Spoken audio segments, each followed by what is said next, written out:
What's going on, guys? Welcome into Rover Sports here. It is Wednesday night, just on the eve of what should be another fun week of preseason football. I can't wait. I'm really excited to watch this action this week and cannot wait for Mitchell Trubisky and the Chicago Bears.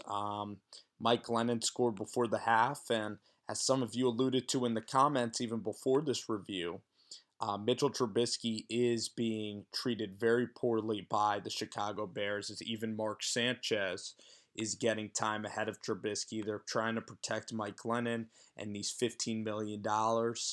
I think Sanchez is just, you know, I obviously I don't think Sanchez has really been doing much the last couple of years. He's really turnover prone. He's very similar to Brian Hoyer's skill set. But here we're gonna look at Trubisky, and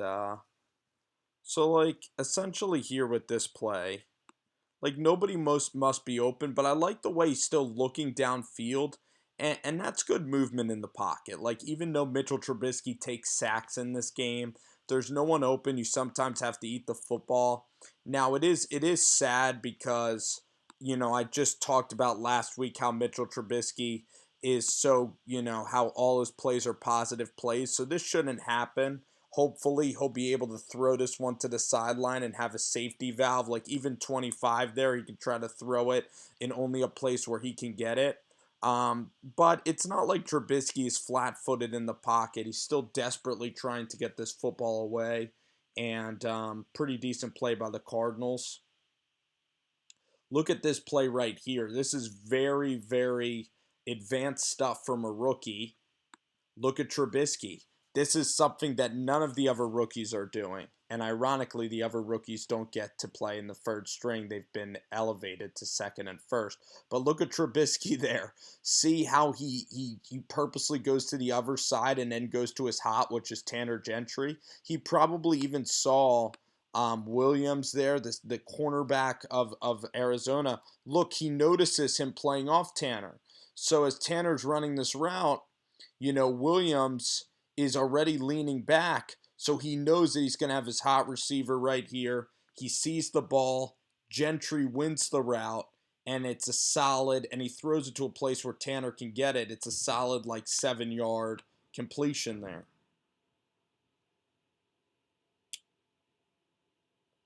Here we're actually going to see a nice finish here by Benny Cunningham.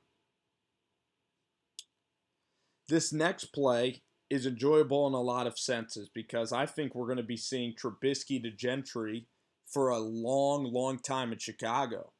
So here he really trusts Tanner because Tanner's a 6'2" guy that physically has the ability to go up and make spectacular catches. So Trubisky, again, looking off guys. He's really developed a rapport with Gentry, so he's going to trust Tanner here to try to make a play. This ball is thrown accurately. It's thrown well. It's just played really good. It's played really well by Williams. Gentry's body wasn't in the right spot, and the ref decides to call an offensive pass interference just as Gentry was trying to go up and make a play. I didn't exactly agree with the call, but it was good coverage there by the Arizona Cardinals. Then here, 2nd and 16, we see more crazy reads here from Trubisky, again finding Tanner as Tanner can finds the spot in the hole of the defense, and then Tanner Gentry, like I said, very physical, can break tackles and can get up the field and make some things happen. He does that here as they get closer to a first down.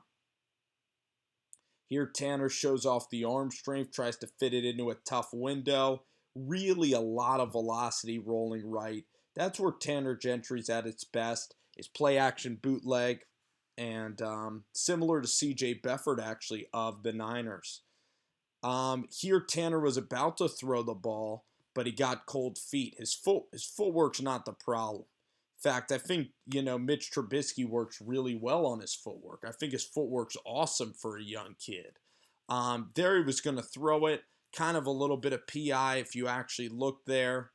And Trubisky takes another sack, and we have to, we have to call it like it is. It's disappointing that in the red zone, Trubisky didn't execute there, that he had to gobble it up and take a sack. It sucks. And the one thing I will give Arizona credit, they play awesome man-to-man defense, and they play really physical. And then there's Robert Aguero. This guy is just in his own head right now. At Florida State, he didn't ever miss field goals. And yeah, it's kind of unfortunate. This is weird. I know we're getting off topic here, but why the heck does Blaine Gabbert look like the second coming of like, of like Joe Montana in the preseason? Because it's pretty funny. He actually shows velocity. He's playing more confidently. Blaine Gabbert actually played really well in this game, and that just shows you what Bruce Arians can do maybe for a quarterback's development. I actually expect the Cards to hold on to Gabbert. So here's Trubisky now. That's a ball that should have been caught by Gentry. And then we're going to see actually Trubisky, though. We're going to see, I think that out of all the throws, this was his worst play of the game, even worse than the sacks. Because Mitch Trubisky is assuming that this receiver's open. Titus Davis, Corey Davis's brother, Tomias Davis, I probably got his first name wrong. He clearly doesn't win, and Mitch Trubisky, this is called a blind faith throw.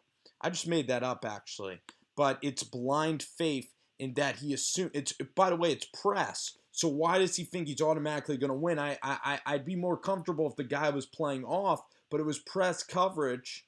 And I know that Trubisky has just taken some sacks, Mitchell Trubisky. So in the back of his mind, he doesn't want to eat it again. And maybe there's nobody open, but it's disappointing. You can't have these blind faith throws on these comebackers because if your receiver doesn't win, it's pick six when you're playing against elite level cornerbacks in the National Football League. So out of all the throws there, he didn't see that throw. Even though he looked it away, he didn't pre-snap it adequately. You don't know that that's going to be a safe, hot read. And yeah, kind of disappointing. To cap off the day, though, we're going to get a lot of bootlegs here that work very effectively, showing off mobility. He's really accurate on these bootlegs. These are easy throws, but even so, you have to get your body right. You have to contour your body effectively. And I've seen guys in the NFL, even top level quarterback, I've seen guys miss these throws. So, even though that these are very safe throws, it's still worth noting that Trubisky, is really playing well on these bootlegs, and give credit to the offensive coordinators, for making these types of calls and making these easy calls. The bootleg there goes the wrong way where you could criticize Trubisky. Now, the thing about Mitchell, pretty good day. He ended with a touchdown that could have been an interception. On the other play, he took a sack in the red zone. I wanted more sample size. I don't know about y'all. I know that DeShone Kizer getting a lot of sample size. I wanted and almost needed more sample size guys on Trubisky. But I'll say this about Mitchell.